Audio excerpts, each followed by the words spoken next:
계속해서 지난주에 이어서 같은 제목으로 여리고성이 무너질 때까지 라는 제목으로 함께 은혜를 나누기를 원합니다. 지난주에 여리고성의 정복에 있어서 그 첫 번째 정복해야 될 그 여리고성이 오늘날 무엇이냐? 우리 자신이라고 말씀드렸습니다. 사실은 우리 자신과 싸워서 이기는 것이 가장 힘들어요. 결심을 해보세요. 내 안에 또 다른 내가 있다니까요. 이제 살 너무 찌는데 이제 그만 먹어야지. 근데 이 마음은 그런데 자꾸 음식에 손이 가요. 난 운동을 해야지. 내일부터 열심히 운동. 항상 내일부터 해요. 다음 주부터 나갈 거야. 내일부터 할 거야. 모든 걸 그냥 내일부터 해요. 나 내일부터 오늘까지만 마시고 내일 끊어야지. 마지막으로 한 대 피고 뭐 이런 모든 것들이 다 내일이에요. 나랑 싸우는 게 뭐 몸에 안 좋다는 것도 알고 뭐 다 아는데 내게 이 마음 안에서 내 몸이 향하는 발걸음과 내 마음이 가는 곳이 다른 곳에 있을 때가 있어요. 그런데 그 평생 피우던 담배를 단번에 끊은 분이 여기 계셔요. 그렇죠? 담배 끊게 해주시면 교회 나오겠다니까 하나님 담배를 끊게 하셔가지고 바로 교회 나오셨고 지금까지 한 주도 안 빠지고 이렇게 나오고 계신 분이 여기 있어요. 저희 와이프도 오랫동안 담배를 폈대는데 딱 단번에 끊게 하시는 분은 하나님이세요. 우리는 못 끊어요. 내가 담배를 피워야 될 이유가 없어져야 돼요. 술을 먹어야 될 이유가 없어야 돼요. 그 이유가 내 안에 여전히 남아있어요. 원인이. 처음에부터 담배 물고 태어난 사람은 하나도 없어요. 그런데 나서 살다 보니까 너무너무 힘들어서 술, 담배를 시작했는데 그 힘든 일이 계속되네요. 끝없이 내 마음이 답답해요. 힘들어요. 그러니까 그것에 의존됐는데 나중에는 그 녀석이 나를 끌어당길 정도까지 됐는데도 불구하고 이제는 못 끊어요. 왜요? 내가 너무너무 내 인생이 힘들었기 때문입니다. 이게 술, 담배만 말하는 게 아니에요. 음식도 마찬가지. 식탐이라고 그러잖아요. 내 안에 허하고 차지 못하면은요, 먹어도 배가 고프고 가져도 부족한 거예요. 부자도 마찬가지예요. 돈독이 오른다고 그러잖아요. 돈독이 오르면 저 정도면 그만 벌어도 되는데 저렇게까지 벌 필요가 있느냐 할 정도로 벌어요. 돈밖에 안 보여요. 모든 게. 우리가 그러한 것들, 돈뿐만 아닙니다. 사랑도 마찬가지예요. 애정 결핍증이라는 게 있어요. 사람에게 상처를 받으면요, 사람을 통해서 치유받아야 됩니다. 전도를 하다 보면 그래요. 나 교회 나가갖고 교인들 때문에 상처받아갖고 내가 교회를 안 나가. 내가 얼마나 큰 상처를 받았는지 이런 말을 하는 분들을 봅니다. 그거는 하나님 때문에 상처받은 게 아니에요. 아직까지 깨어지지 못한 사람들의 모습을 보고 상처받은 것뿐이에요. 그런데 그런 분들이 또 다시 교회를 나와서 행복해지기도 합니다. 왜 그래요? 건강한 교회, 건강한 성도들을 만나면 치유가 돼요. 사람이 이혼을 하고 내가 상처를 받고 힘들고 사람 때문에 상처받은 거 치유되는 건요, 사람을 만나서 치유되는 겁니다. 나를 제대로 사랑하는 사람 만나면 이전의 아픔과 슬픔과 고통도 다 잊혀지게 되어 있습니다. 우리를 먼저 하나님께서는 회복시키시고 그 다음에 다른 사람을 위해서 살 수 있게 하십니다. 내가 먼저 회복되는 게 일단 우선이라는 거예요. 내 안에 있는 여리고성과 싸우는 게 지쳐 있어요. 그런데 놀랍게도 이제 나만 보고 살 거야 라고 하면 내가 살 것 같지만 그렇지 않아요. 의외로요, 내가 다른 사람의 아픔을 보기 시작할 때 내 아픔도 치유되기 시작해요. 나한테 그렇게 밉게 내가 막 불만을 갖고 그런 행동을 다른 사람이 또 나한테 막 말을 할 때 내가 똑같은 입장이 되면, 역지사지가 되보면 그제서야 깨달을 때가 있어요. 나도 나쁜 사람이었구나. 나도 누군가에게는 가시였구나. 누군가에게는 상처를 주는 존재였구나. 그걸 알 때야 비로소 우리는 나 자신이 도리어 이겨내기가 쉬워요. 사람이 참 간사하죠. 내가 힘들어 죽고서 그러는데 다른 사람이 더 힘든 모습을 보고 위로를 받는다니까요. 목사가 넘어지면은 여러분들은 위로를 받아요. 목사가 또 넘어지는데 그러면 이제 내가 좀 넘어짐이 조금 낫잖아요.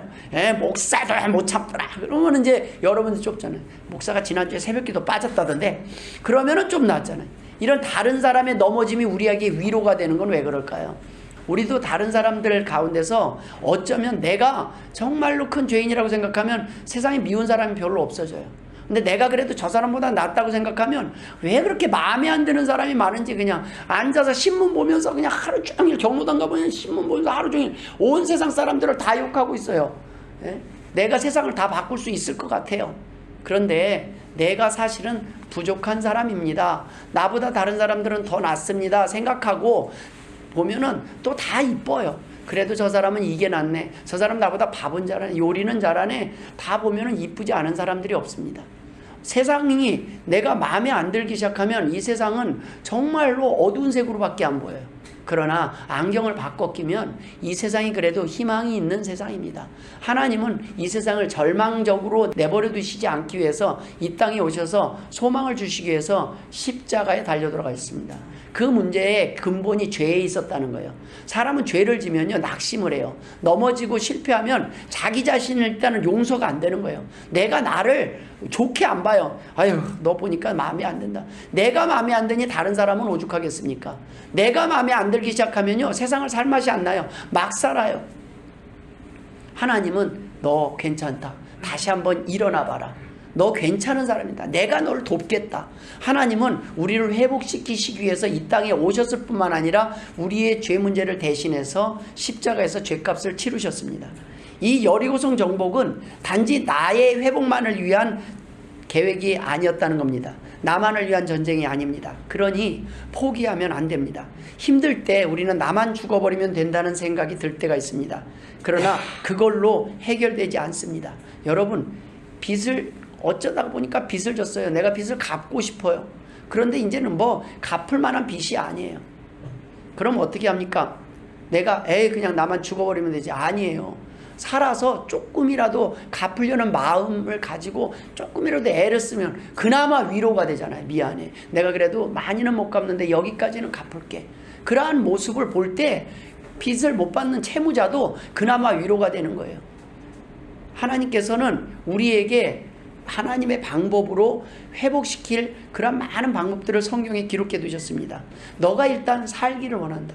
네가 행복해지면 네가 다른 사람들을 위한 사람도 될 수 있다라는 겁니다. 피해자에서 다시 다른 사람들을 돕는 자가 될 수 있다는 말씀입니다. 내가 살면 나만 사는 것이 아니라 가족도 살고 이웃도 삽니다. 내가 회복되면 우리 공동체가 회복되는 것입니다. 옛날에 제가 봤던 드라마 중에 전우라는 드라마가 있었습니다. 여기 있는 분들은 다 공감하실 거예요. 전우의 시체를 넘고 넘어. 그것만 하면은 그냥 토요일날이었나요? 그걸 목이 빠지게 기다리고 있었어요. 근데 그 안에 보면 부상당한 전우를 그냥 포기하고 가면 더 나을 것 같은데 같이 부축하고 가느라 더 많은 사람이 죽기도 해요. 왜 저렇게 미련한 짓을 해? 그냥 포기하지. 그런데 여러분 이런 공동체가 힘이 있습니다. 아, 끝까지 이 사람들은 나와 함께 하겠구나. 무슨 일이 있어도 나를 버리지 않겠구나. 이런 공동체를 위해서라면 나는 이제 죽어도 행복하다 라는 생각에 더 이상 죽음이 두렵지 않습니다. 그러면 그 사람이 그걸 딱 깨달았을 때 어떤 행동을 하십니까? 나는 이미 틀렸으니까 날 놔두고 가. 내가 방어할 테니까, 내가 시간을 벌어볼 테니까 너는 가. 너희들은 빨리 도망가. 이렇게 해서 끝까지 마지막에 시간을 버는 역할을 해요. 그런데 그 사람이 죽으면서 얼굴에 행복하게 죽어요. 공동체를 찾은 거예요. 죽어도 아깝지 않은 공동체. 내가 이 사람을 위해서는 죽어도 내가 후회하지 않을 가족을 만나야 된다는 거예요. 그런 가족, 그런 공동체를 만난 사람들은 죽는 것이 두려운 게 아니에요. 내가 그 공동체에서 죽을 수 있었기 때문에, 잠시라도 뭔가 할 수 있었기 때문에, 조금이라도 도움이 될 수 있었기 때문에 도리어 행복하다고 말을 합니다. 그런데 반대로 전후 안에 보면 공산당은 부상당한 군인들을 포기하고 죽여버리고 가요. 그냥 총살을 시키고 그냥 귀찮다고 걸리적거린다고 죽여버리고 가요. 그러면 남은 사람들은요, 같이 가면서도 나도 언젠가 필요가 없어지면 저렇게 버림당하겠구나, 버림당할까봐 두려워서 싸웁니다. 죽을까봐 두려우니 제 살 길 찾기 바쁩니다. 죽음이 두려워지기 시작하면 전쟁은 지는 거예요. 전쟁은 죽을 이유를 찾은 사람들이 승리라는 거예요. 죽어도 두렵지 않을 이유들을 가진 사람들이 모여서 싸우면 죽기를 각오하고 싸우는 게 아니라 실제 죽을 걸 알면서도 들어가서 싸워요. 그렇기 때문에 이겨요. 그런데 살려고 싸우는 사람들은 오합지졸이 될 수밖에 없어요. 왜냐하면 이 공동체를 위해서 살 이유를 잃어버렸기 때문입니다. 가족을 위해서 살 이유를 잃어버리면 가족을 위해서 일할 맛이 안 나는 정도가 아니에요. 이제는 밥 먹기도 싫고 내 몸 관리하기도 싫어요. 그냥 아무것도 하기 싫어요. 다 놓고 싶습니다. 그러한 가족, 그런 공동체가 돼서는 안 된다는 거예요.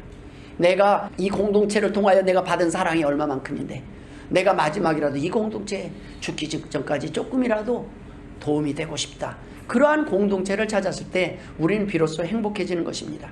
우리 공동체를 위한 내가 될 때 공동체도 나도 행복하고 건강해진다는 말씀입니다. 나만을 위해서 하나님은 우리를 회복하라는 것이 아니라 아직도 돌아오지 않은 가족들의 마음의 상처와 아픔, 그 두려움이 무너질 때까지 너희는 기도하라는 것입니다. 우리를 쉽게 포기하지 않으시는 하나님과 달리 우리는 너무도 쉽게 가족들을, 이웃들을, 자녀들을, 사람들을 포기합니다. 아니, 사람뿐 아닙니다. 이제는 키우던 동물도 물건도 너무 쉽게 포기합니다.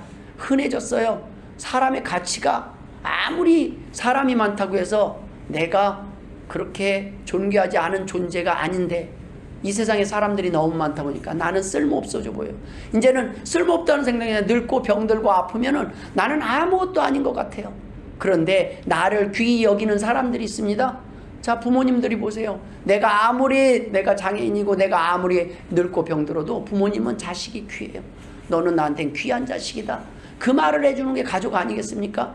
다른 가족들은 너는 이제 끝났어 라고 얘기하지만 진정한 가족들은 아니야, 나한텐 소중해, 내 옆에 있어줘, 내가 당신 없이는 못 살아, 이런 말을 할 수 있는 사람들, 당신을 봐서 행복하고 당신이 함께 있어서 행복해, 이런 말을 해줄 수 있는 사람이 있을 때 우리는 살려고 버둥거리는 거예요. 살려고 힘을 내는 거예요.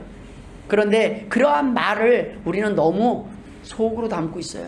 자꾸 표현해 주셔야 됩니다. 당신 없이는 못 살아요. 당신 때문에 내가 살아요. 당신을 보니 행복해요. 이런 말들이 사람을 살려요. 나만 살리는 것이 아니라 많은 사람들을 행복하게 한다는 말씀입니다. 하나님께서는 공동체를 위하여, 모두를 위하여 여리고성 정복을 명하셨습니다. 여리고성 정복을 위해서 하나님께서 명하신 방법은 세상적 지혜나 가치관으로 병법으로는 이해할 수 없는 방법입니다.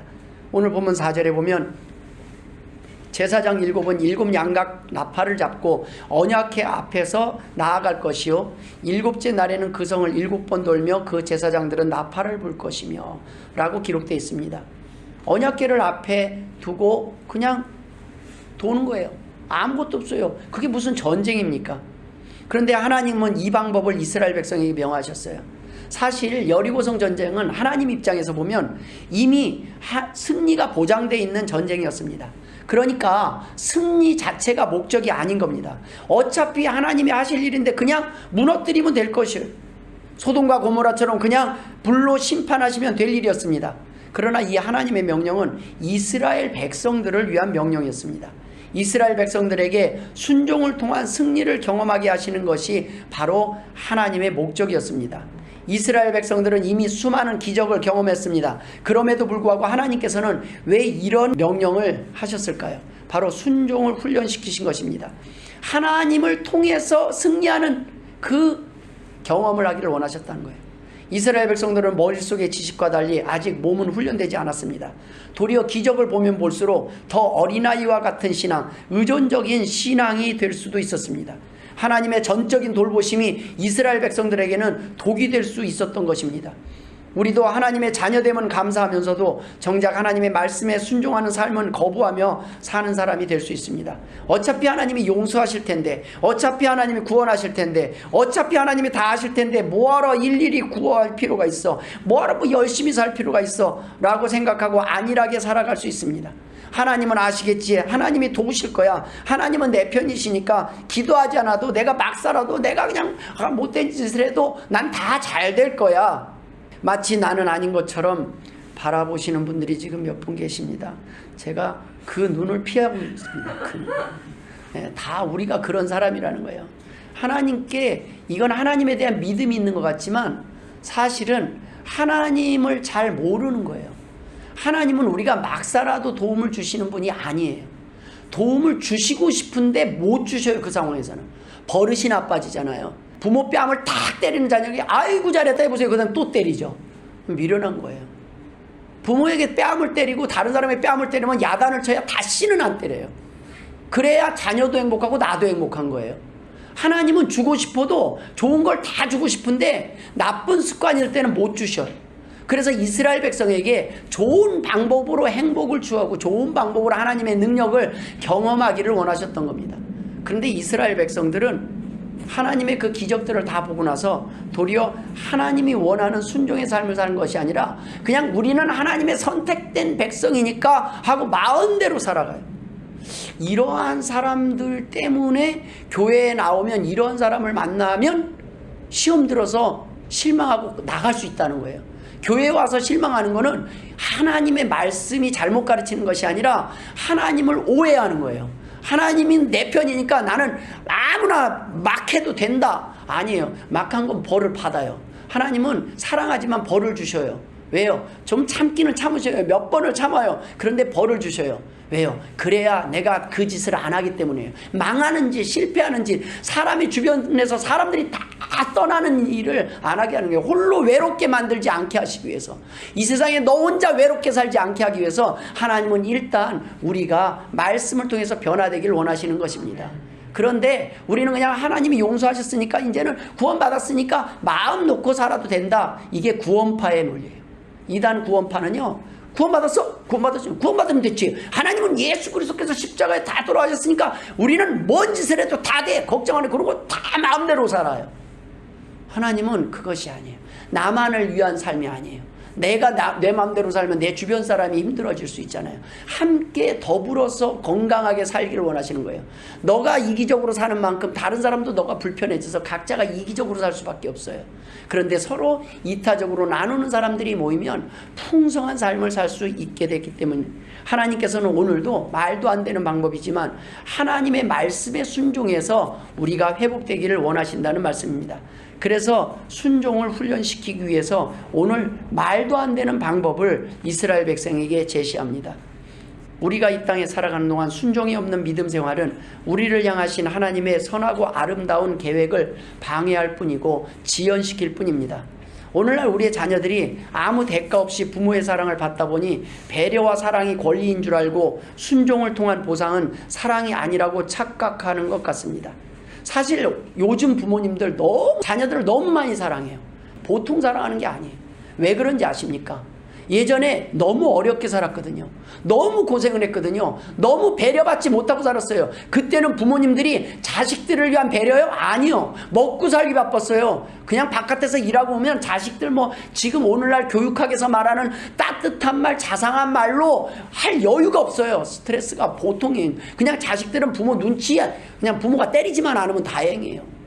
그런 가운데서 정말로 애들한테 일단은 애들 입에 넣어주는 것만으로 그냥 만족하고 그렇게 살았어요. 그래서 그런 배려가 없었어요. 그런데 다 우리 잘못 컸습니까? 그렇게 건강해서 컸잖아요. 부모 원망하고 욕합니까? 아니요. 고생하면서 키운 그 부모님의 마음을 알잖아요. 그런데 내가 너무 힘들고 배려받지 못하고 그냥 그 작은 거 하나 내가 어렸을 때 너무 먹고 싶었는데 우리 부모님 못 해준 거, 그게 아니 돼서 지금은 자녀들에게 생일도 챙겨주고 이것저것 그냥 풍성하게 내가 당한 그 아픔은 안 당하게 하려고 너무너무 잘해주다 보니까 자녀들은 그게 뭐가 돼버렸냐면 권리가 돼버렸어요. 이제는 부모가 안 주면 욕을 합니다. 무엇이 부모가 왜 잘해주는지는 모르고, 왜 참으시고 왜 이렇게 아낌없이 주는지는 모르고, 이것이 권리가 돼버린 자녀는 부모에게 감사하는 것이 아니라 부모에 대한 원망만 드러나요. 왜 이건 안 줘요? 왜 이건 안 줘요? 그게 이스라엘 백성이었습니다. 하나님이 애굽에서 구해갖고 하니까 나중에는 매번 드려요. 그 다음에는요, 이제 고기 안 줘요? 고기 줘요. 물 안 줘요? 그러니까 반석에서 물이 나오게 해요. 계속해요. 그래도 모자라니까 나중에는요, 모세가 잠시 십계명을 받으려 시내산에 올라갔을 때 어떡합니까? 아론을 설득해서, 거의 반협박이었겠죠. 설득을 해서 금송아지를 만들어서 섬겨요. 근데 여러분, 우리가 볼 때는 금송아지 그냥 하나님을 섬겨, 신을 만들어서 막 섬기라. 사실은요, 신을 원했다면 그냥 하나님 믿으면 됩니다. 그들이 원했던 신이 있었어요. 자신들이 하고 싶은 행동을 인정해주는 신, 그것이 이방 신들의 풍습이라는 걸 알아요. 그들은 뭐냐면, 그들이 이방 신들을 섬길 때 방법들은 혼음이에요. 그 신들을 위한 제사를 지낼 때 막 섞여서 혼음을 합니다. 난잡한 선교들이 이루어져요. 그러한 일들, 그 마음껏 죄를 짓고 싶은데 하나님의 율법은 그걸 못해요. 얼마나 답답해요. 애굽의 그 신들이 부러웠습니다. 그들의 믿는 방식이 부러워요. 자신들이 하고 싶은 그 욕망을 허락해 줄 신이 필요했던 거예요. 자신들이 원하는 자신들의 죄와 그것들을 합리화시켜주는 그 신이 필요해서 그 신을 자기들이 만든 것뿐이에요. 명분을 만든 것뿐이에요. 하나님은 어쩌면 하나님의 말씀을 우리가 살 때 불편할 수도 있어요. 그런데 여러분, 부모의 말은 불편해도 자녀를 위해서 하는 말입니다. 약이에요. 내가 아무리 부모가 못 살았어도요, 자식이 잘못되기를 원하는 부모는 없습니다. 자식은 잘 되기를 원해요. 그런데 그 하나님의 마음을 왜곡하고 이스라엘 백성들은 자신들이 죄를 지을 수 있는 명분들을 찾기 위해서 이런저런 핑계들을 찾을 뿐이었습니다. 근데 하나님께서는 이제는 그냥 주는 게 아니라 순종을 통해서 너희가 하나님을 경험하기를 원하시는 거예요. 순종을 통해서 얼마나 쉽게 너희들이 원하는 행복을 얻을 수 있는지, 하나님이 얼마나 너희 편인지, 단지 그 순종을 통해서 너희들의 행복을 누리지 못하는 것은 순종을 해본 경험이 없기 때문입니다.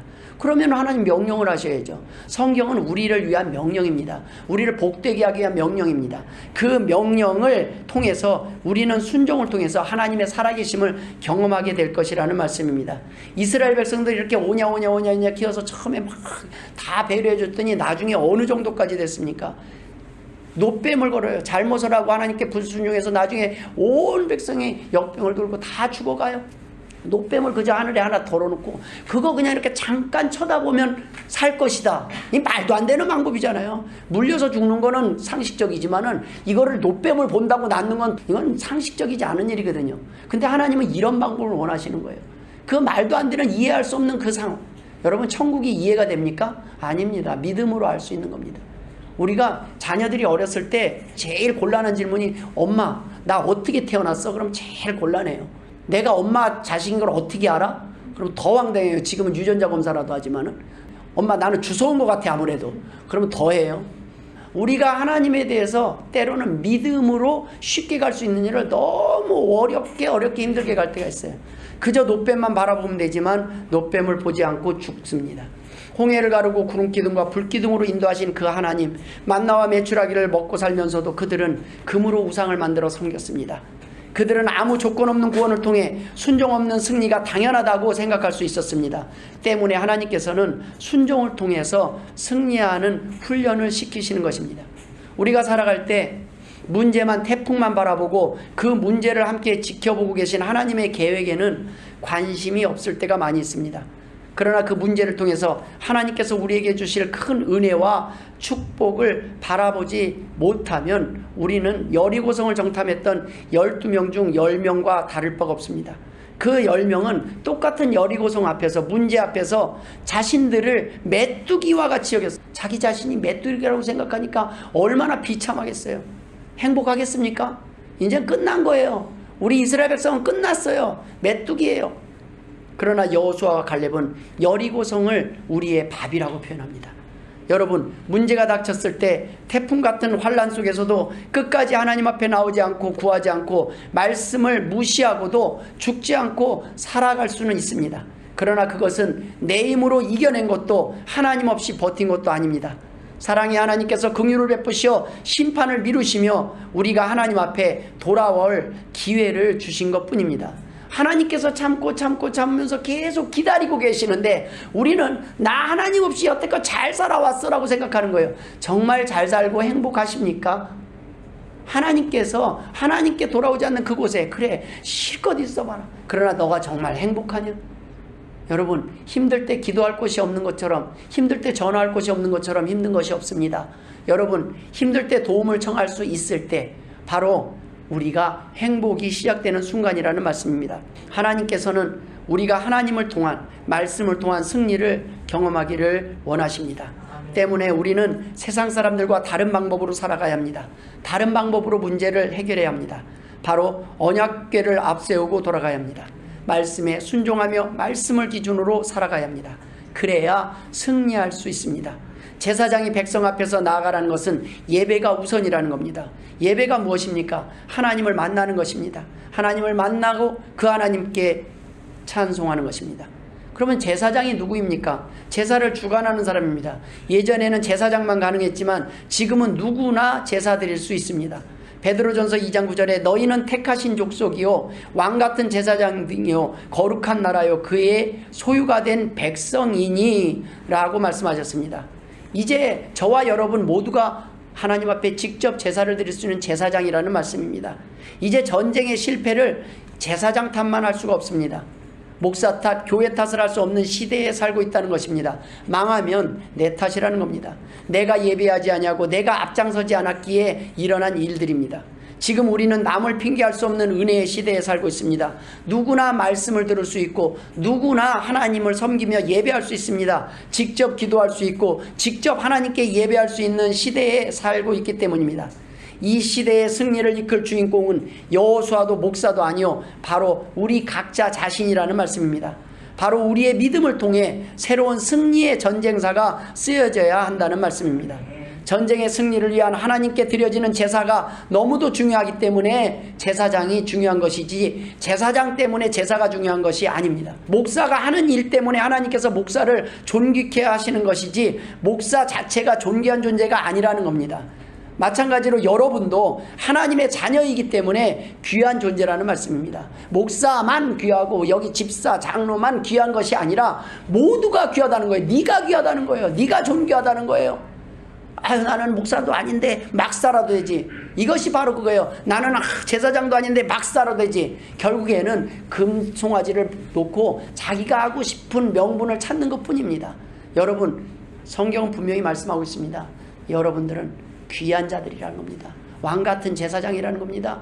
여러분들은 세상 사람들은 다 무시해도 너는 내 자녀라는 거예요. 천지만물을 창조하신 하나님의 자녀라는 겁니다. 아, 난 모습이 이거 별품 없고 뭐 난 돈도 없고 아무것도, 그래도 넌 내 자녀라는 거예요. 자녀는 하나님이 책임지신다는 말씀입니다.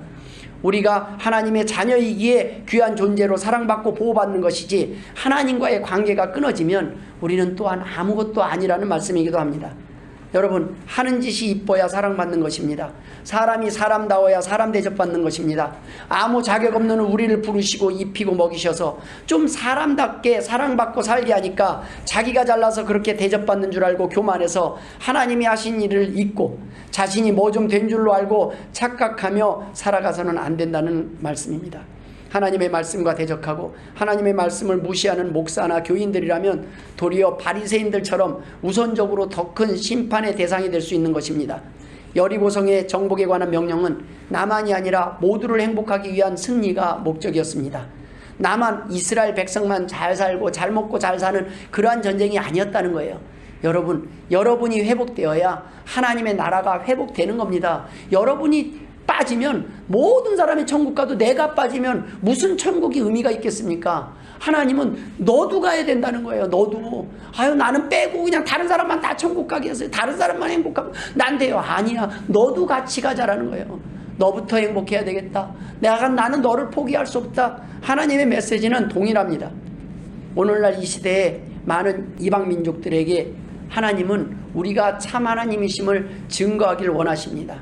언약궤를 메고 돌라는 이 비과학적이고 비상식적인 전쟁 준비는 이스라엘 백성뿐만 아니라 그 여리고성의 무너짐을 통해서 수많은 사람들이 하나님이 참 하나님임을 알게 됐어요.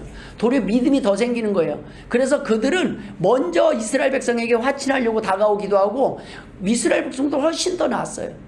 그들의 믿음이 더 뛰어납니다. 왜요? 그들은 듣고 보고, 야, 정말 뭔지는 모르겠지만 저 이스라엘 백성과 함께 하신 하나님은 참 신이다, 강한 신이다 라는 것을 알게 했다는 겁니다. 그럼에도 불구하고 우리는 오늘도 하나님 앞에 하나님의 말씀에 불순종하며 땡깡을 피우기도 하고 핑계를 대기도 합니다. 어쩌면 우리는 하나님의 자녀라는 확신이 있어. 그래도 난 안 버리실 거야. 여태껏 안 버리신 거 보면 조금 봐주실 거야. 어쩌면 믿음이 있기에 응석을 부리는지는 모르겠습니다. 그러나 그것이 너무 오래돼서 나이가 들고 세월이 지나도 계속 어린아이와 같은 신앙에 머물러 있다면, 순종하지 못해서 하나님이 주시고자 하는 그 큰 축복을, 행복을 경험하지 못하고 산다면 가장 안타까운 분은 하나님이라는 거예요. 통장에 100억 있는데 이걸 사용하지 못하고 죽는 자녀를 볼 때 얼마나 답답해요. 야, 그냥 가봐, 한번 비번 한 번만 눌러봐. 아유, 내가 100억이 어디 있을 리가 있어. 내가 하나님의 능력을 우리가 경험하기 위해서는 말씀을 믿고 순종하는 데 있다는 말씀입니다. 오늘 모쪼록 하나님께서 우리가 어리광비고 아직까지 핑계도, 하나님은 핑계대도 오늘까지도 지켜주신 하나님이 왜 안 지켜주시겠습니까? 하지만 하나님은 오늘도 안타까워요. 야, 오늘도 말씀에 순종해서 내가 너에게 주고자 하는 이 행복과 축복을 조금 일찍 경험하면서 너뿐만 아니라 다른 사람들도 좀 행복하게 하는 삶을 살면 안 되겠니? 너만 행복한 것이 아니라 이웃들 가운데서도 저 사람 너무너무 귀한 분이야. 저 사람은 우리 마을에 없어서는 안 돼. 저 사람은 우리 가족에게 없어서는 안 돼. 이런 칭찬 들으면서 살면 안 되겠니? 하나님의 소원은 오늘도 여기에 있어서 오늘도 말씀을 주시고 우리에게 너희가 한번 기도해봐라. 순종해봐라. 오늘도 나를 경배하고 예배해봐라. 내가 너희에게 얼마나 크고 놀라운 일을 보여주는지 기대해봐라 라고 말씀하고 계십니다. 모쪼록 이 은혜의 주인공 되시길 주의 이름으로 축원드립니다. 기도하겠습니다. 하나님 아버지 은혜를 감사드립니다. 세상 사람들이 보기에는 미련한 방법 같지만 우리는 하나님을 예배함으로 힘을 얻습니다. 하나님 앞에 나옴으로 우리는 오늘도 행복합니다. 하나님 아버지, 나만 행복한 것이 아니라 모두를 행복하게 하는 귀한 하나님의 백성들 되게 하여 주옵소서. 감사하며 예수님의 이름으로 기도드리옵나이다. 아멘.